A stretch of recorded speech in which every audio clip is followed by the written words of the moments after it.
நீ வந்தால் திருப்பம் பார்ட் 2 வீடியோ பார்க்கலாமா? வாங்க வீடியோக்குள்ளே போகலாம். நேர்த்தி கடன் 1. மொட்டை அடிப்பது இல்லைனா பூமுடி எடுப்பது உங்களுக்கு வேண்டுதல் இருந்தால் நீங்கள் கீழேயே அதுக்கான தட்சணையை கொடுத்துட்டு உங்களுக்கு உங்களுடைய வேண்டுதலை நிறைவேறலாம்.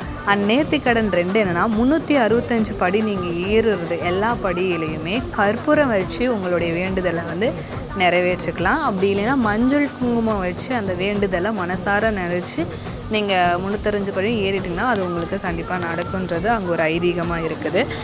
நேர்த்திக்கடன் 3வது என்னென்னா கல்யாணம் ஆகாதவங்க, அதாவது திருமண பாக்கியம் வேணும்னு நினைக்கிறவங்க இல்லைன்னா குழந்தை பாக்கியம் வேணும்னு நினைக்கிறவங்க அங்கே மஞ்சள் கயிறு கட்டிக்கலாம், இல்லைன்னா அந்த தொட்டில் கட்டி உங்களுடைய வேண்டுதலை நிறைவேற்றிக்கலாம். இப்படியெல்லாம் டபுள் பாஸ் வேலை காமிச்சாதான் பயக மேல வாங்க. 4வது என்னென்னா வீடு கட்டணும்னு நினைக்கிறவங்க அங்கே சின்ன சின்ன கற்களை எடுத்து கூட வீடு கட்டியிருக்கலாம். அஃப்கோர்ஸ் நானும் கட்டியிருப்பேன். சரி, இதை விட ஹைலைட் என்னன்னா, நீ என்னம்மா கட்டுற வீடு, உன்னை விட நான் பெரிய வீடாக கட்டுறேன்னு சொல்லிட்டு எப்படியோ அங்கிட்டு தேடி ஒரு பெரிய கல் எடுத்துகிட்டு என்னுடைய ஃப்ரெண்டு கட்டிட்டான்.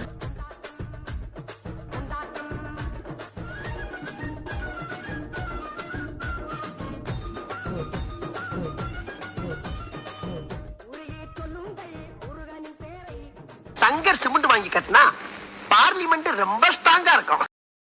ఇప్పుడు చూడు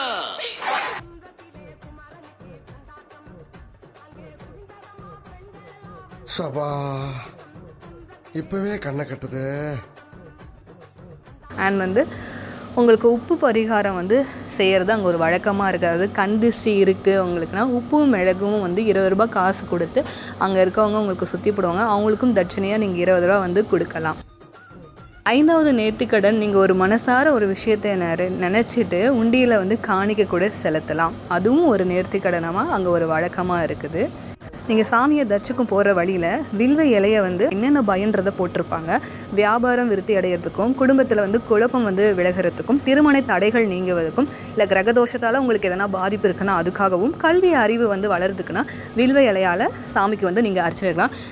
அண்ட் ஃபைனலாக உங்களுக்கு காவடி எடுக்கணும் அப்படின்ற ஒரு வேண்டுதல் இருந்தாலும் காவடி எடுக்கலாம். ஸோ இதேமாரி நிறைய இன்ஃபர்மேஷன் தெரியும்னா ஃபாலோ பண்ணுங்கள் அண்ட் சப்ஸ்கிரைப் பண்ணுங்கள் அண்ட் லைக் பண்ணுங்கள். Tata, bye bye.